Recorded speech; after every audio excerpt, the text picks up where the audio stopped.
We're all learning to include more legumes in our diet. And have you ever had a stir fry with chickpeas in it? Have you? I have, only because I've learned from you.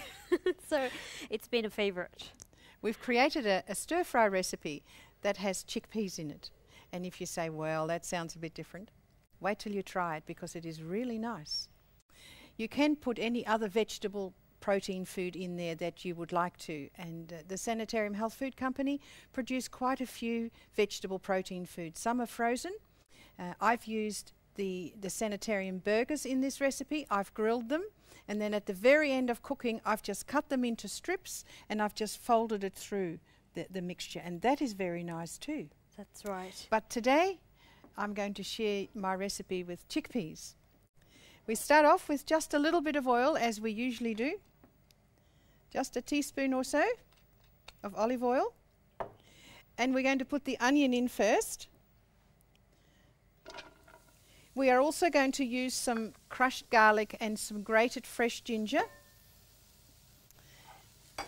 Just allow that onion to warm because they're cold, of course, as they go into the pan. Just warm that up a little. And then we'll add the ginger and the garlic, and we will just dry roast that as we have with the other recipes, and then we'll put in the rest of the ingredients. You probably have stir fries quite a few times in your home. Yes. Would it be one of your favourites? It would be one of my favourites, because stir fries are actually quite nice with rice. So you can have brown rice and then top it up with stir fry. Yes. Now with the chickpeas, it's actually very handy for those who are allergic to peanuts or nuts. It actually gives it a nice flavour in your stir fry. Yes, it does. And my children love this. That's good. So they eat it with all these vegetables, and it's that good. That is wonderful. So I think you need the garlic now. Yes, so we've got 1 teaspoon of crushed garlic and 1 teaspoon of crushed ginger. Thank you. And just separate that a little, if you can, onto the hot pan, which dry roasts the garlic and the ginger. Doesn't take very long. That's probably enough. And then just stir the onion through, and then we're going to add the rest of the vegetables. What have we got there, Jade? Now we've got some mushrooms. Yes. Would you like the mushrooms first? Yeah, we might do the capsicum and the chickpeas first, okay, because they take a little longer to cook. Put in your vegetables that take a little longer to cook, and then those that cook quickly. So you like the chickpeas? Yes. Even though chickpeas have a flavour of their own, they still will absorb some flavours of whatever it is that you're cooking. So it's good to put them in early, and they're fairly firm and they don't really break up. And so we'll put in the snow peas that we've washed and trimmed and then cut into small pieces. Now how much capsicum did we use in that, Sibilla? 1 capsicum. 1 capsicum. And it was a medium-sized capsicum. And was that a cup of chickpeas that we've used? It was a cup and a half of chickpeas. Cup and a half. Okay. Just need to let that cook a little. Just like another recipe that we had, which I think was a stir fry with savoury sauce, and we used these mature mung bean sprouts, and we mentioned that it's a good idea to put them in at the end, otherwise you finish up with strings.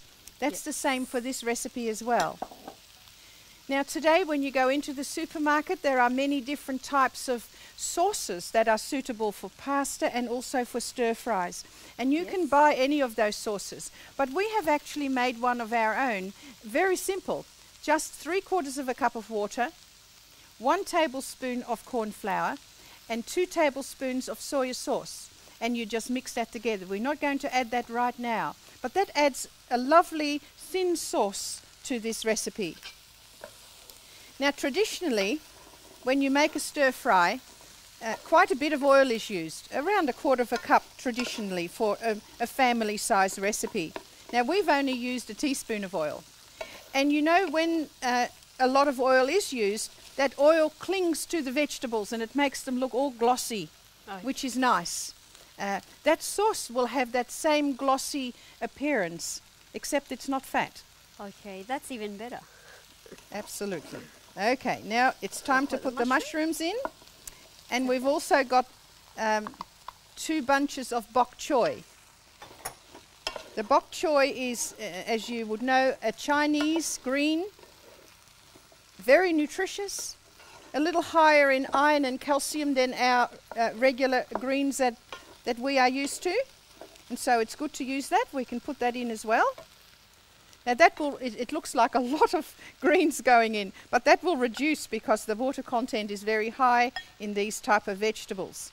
And so we just allow the heat to touch these greens, and they will start to reduce because the natural moisture will be released as the heat comes in contact with these vegetables. So this is a lovely, healthy recipe, but it tastes good too. Now if you want to increase the flavour, you can add more garlic. Yes. And you can add more ginger. When I demonstrate, we aim for medium flavours, and so we've just added a teaspoon of each. Yes. But you can increase that. And bok choy is actually a common ingredient for Asian cooking. Yes. So you can find it in the, like in Safeway or any grocery shops in the fresh food area. Yes. Just allow that to warm up for a little while. And so all we have left now is just to add the sauce and also those mature mung bean sprouts, and then we'll also stir these nuts through. You can have cashews or almonds, but I've chosen almonds today, and these are actually dry roasted. Okay. But you can actually choose any other nuts. Yes, you can. Yes. You can have whichever nuts you like.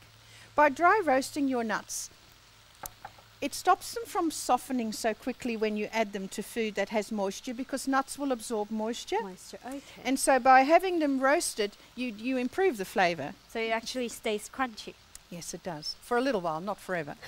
But it will stay crunchy for a little while. And so some of the moisture is removed during the roasting process in the oven. Okay. And so it takes a little while for that moisture to get back in and for them to soften. And so it's for cooking, you'll find that usually dry roasted nuts are used in cooking. Okay, that's a very good tip there, Sibilla. Thank you for that. That's all right. And they taste so nice too. Now this is reducing very nicely, as you can see. And we're just about there. So we can add the sauce now. We may need to just stir that. Whenever you use corn flour, you'll find that it settles on the bottom of the dish, and sometimes it becomes part of the dish. But just by stirring it, we'll be right.